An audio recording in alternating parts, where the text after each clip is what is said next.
Ayan po, ang baby ni Bronze. Grace, wag na makiisyoso. Ayaw ni, ayaw ni Bronze. Pero sa amin po, mabait po si Bronze. Ayan, makikita nyo po, nahawakan po namin siya. Ayaw niya lang po nang sinisilip siya ni na Grace.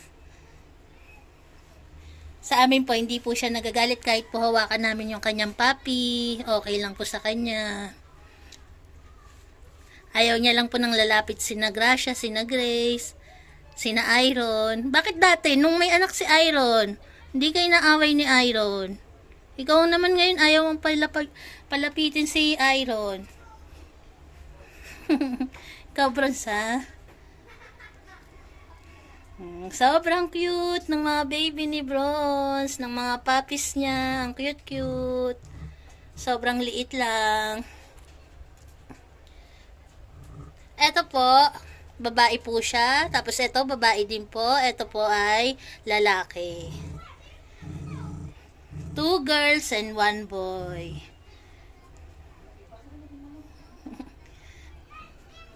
Pag maawayin si Ate Iron mo, Bronze.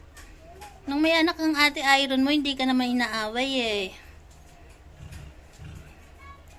Titignan lang nila yung anak mo, oh. Ang gaganda po ng kulay ng puppies ni Bronze. Isang white, isang dirty white, at isang kakulay niya po brown.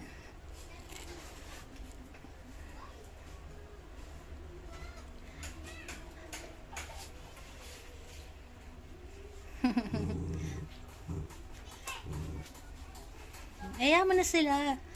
Sisilip lang daw sila, oh.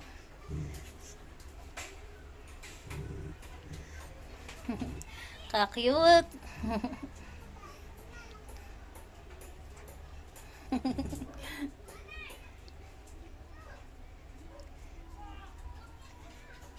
Ayan po. Kitang-kita nyo po ngayon ng baby ni Bronze. Ang kanyang 3 puppies na sobrang cute. Nakakagigil pong hawakan. Kasi pag ganyan po yung edad, hindi pa po, bawal pa pong hawakan. Ayaw po ni Perna ng hinahawakan. Eh, titignan lang daw ni Daddy.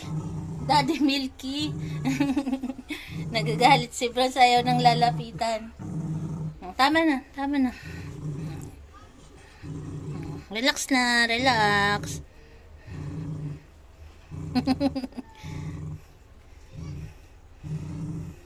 Dun daw kayo, dun daw kayo. Bawal daw dito, sabi ni Bronze. Wala na, Bronze.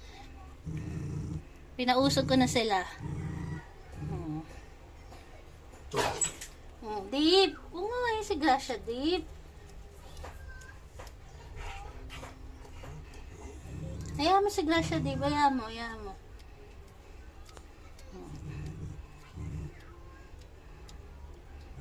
Sana po lahat po ng puppies ni Bronze mabuhay po. Yan, dahil sobrang cute po nila. Hindi ko po muna sila bibigyan ng pangalan hanggang mga ilang araw po. Wala po muna akong bibigay na pangalan. Basta po ang isa po sa kanila papangalanan kong Cherry.